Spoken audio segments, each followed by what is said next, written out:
Dans les Bibles actuelles classées, les canons, ils n'ont pas voulu mettre ça parce que, premièrement, ça devait être long.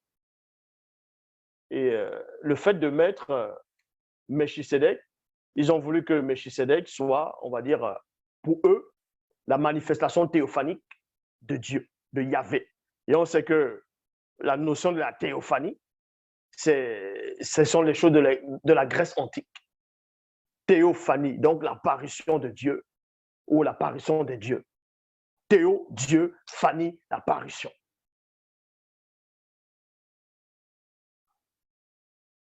Quand plutôt le frère de Noé entend ce que Ben Ngoudi, donc Gabriel, lui révèle ici, il prend peur, il ressent la peur, il se hâte de sortir, de fermer la porte et d'aller voir son frère Noé. Il va voir son frère Noé maintenant pour lui raconter tout ce qui s'est passé. Comment Wouta est morte quand il est en train de converser. Bref, il lui raconte tout là, ici.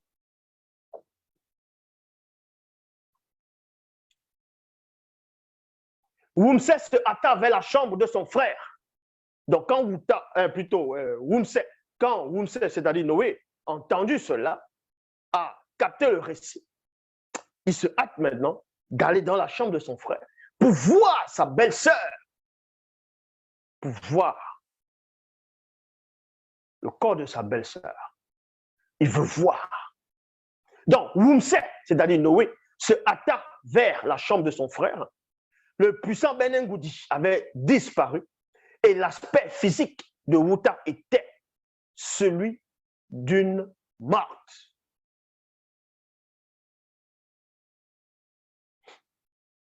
Et Wumsé dit à son frère, ne t'afflige point, mon frère, car Mouta te dit. Mouta te dit, c'est celui qui guide et qui intronise les initiés. Mais vous comprenez ici que, quoique le frère de Wumsé, donc le frère de Noé, était un grand prêtre, donc celui qui reçoit la loi, celui qui, on va dire, qui est dans le secret aussi. Mais Wumsé était plus avancé spirituellement que lui. Noé était plus éclairé que lui. Parce qu'il vibrait dans d'autres fréquences.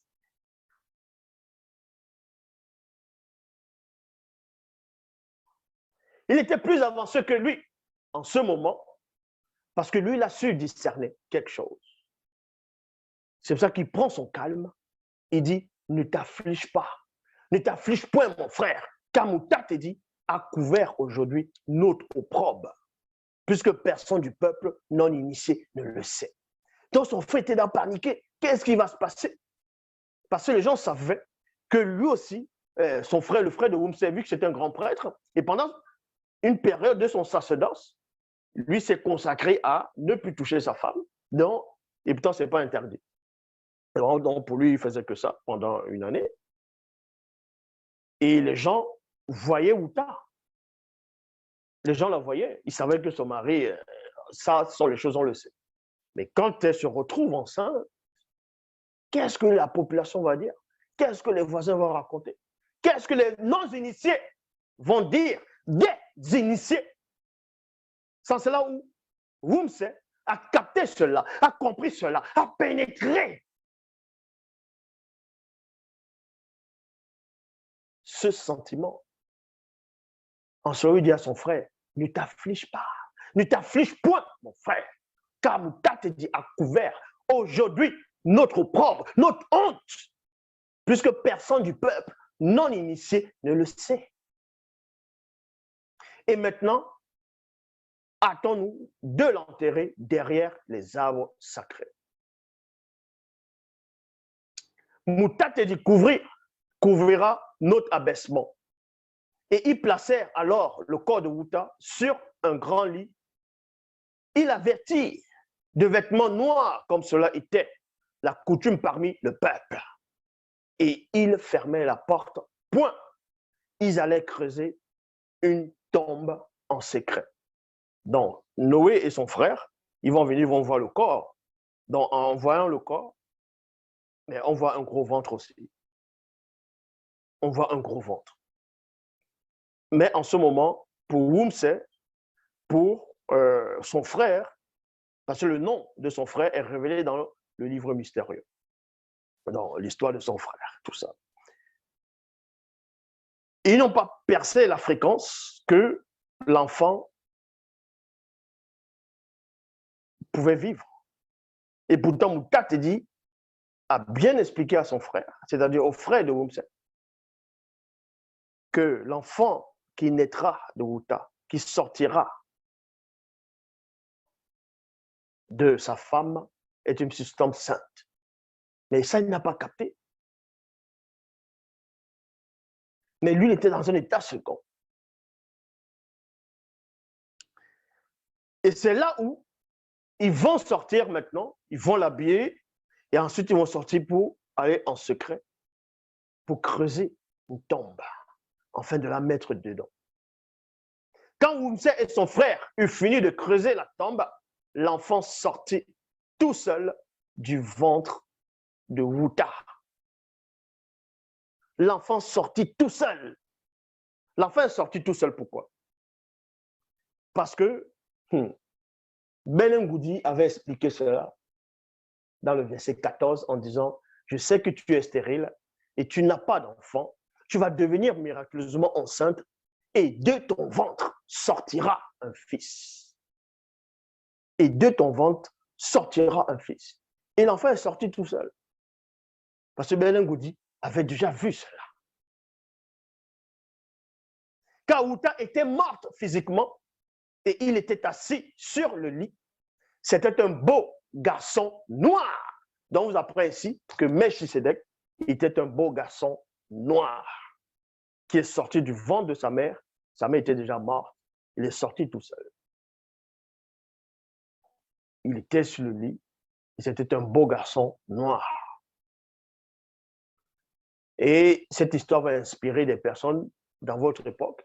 Ils vont faire un dessin animé qu'on appelle Kirikou, où Kirikou sort tout seul, ou il y a aussi dans la mythologie grecque. Il y a plusieurs histoires comme ça dans la mythologie grecque. D'autres disent que tel est né de la cuisse de Jupiter, c'est-à-dire Athéna. Que Athéna sort de la cuisse de Zeus. Dans d'autres versions, toujours dans la mythologie grecque, elle sort plutôt de la tête de Zeus. Que Zeus avait une mal, il avait les maux de tête, ça faisait mal. Et un des autres dieux est venu avec un gros marteau, a frappé sur la tête de Zeus, bam! Et ça ouvert, Athéna est sortie de là. Elle avait dans son bouclier, tout. Mais bon, il y a plusieurs récits comme ça. Mais vous comprenez que la vraie histoire, c'est ici. Même dans des versions des livres Enoch, ils ont pris cette histoire, ils ont essayé de changer, de vouloir peindre des personnages, faire croire aux gens que Noé, c'est un albinos, Noé, c'est un blanc, ainsi de suite, mais avec des erreurs, des contradictions. Même la science, ils n'arrivent pas à mieux expliquer. Mais ici, vous comprenez que non seulement on vous révèle que le vrai Melchisedec était un noir, mais il a eu une généalogie. Il a eu une maman. Donc, il a eu un commencement.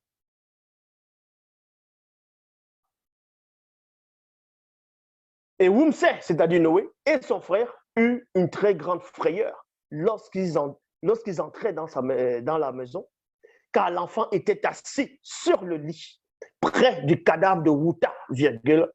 Il parlait et glorifiait l'Oba. Il parlait. Donc l'enfant sort du fond, il est assis, il se met à parler. Vous dites, mais son cordon ombilical, qui a coupé ça? Il s'est arraché ça lui-même. Qu'est-ce qui s'est passé? Comment est-ce possible? C'est quoi exactement? Mais Noé et son frère ont vu l'enfant assis, ils sont en train de parler et glorifier l'Oba. Donc ils ont eu peur. Pourquoi ils ont eu peur? Parce qu'en ce moment, vous savez que les anges déchus du troisième ordre exerçaient les puissances sur la terre par les progénitures. Donc les démons étaient sur la terre. Les démons étaient sur la terre. Les blancs étaient sur la terre. Aussi, il y avait aussi les sang-mêlés qui étaient sur la terre. Donc c'était à l'époque où il y avait des choses qu'on pouvait voir facilement des choses que vous ne pouvez plus voir à l'heure actuelle. Donc, quand ils voient cet enfant, ils vont d'abord se poser la question, mais quelqu'un peut se poser la question de savoir, mais ça peut être un ange déchu qui a pris cette apparence pour entrer dans le panthéon des initiés et pour nous tromper. Parce qu'à cette époque, les anges déchus avaient la capacité de se matérialiser, de prendre le corps physique, de prendre l'apparence même d'un animal, de prendre l'apparence d'un enfant. Ils avaient cette capacité avant le déluge. Mais c'est après, c'est-à-dire quand on les a saisis, on a bloqué cela, ce mécanisme.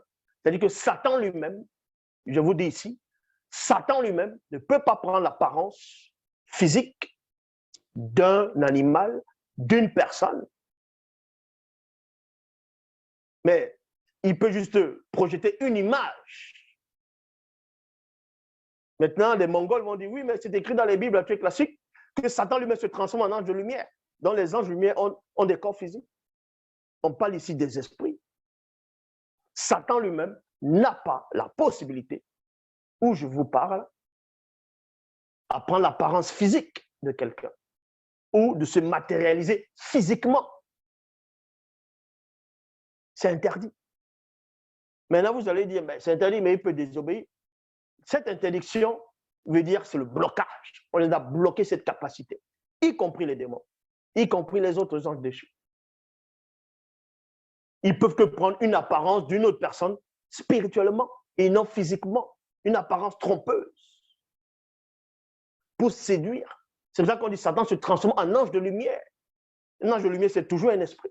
Il prend l'apparence d'un ange de lumière, d'un esprit. Il vous montre cette image et pourtant, il n'est pas ça.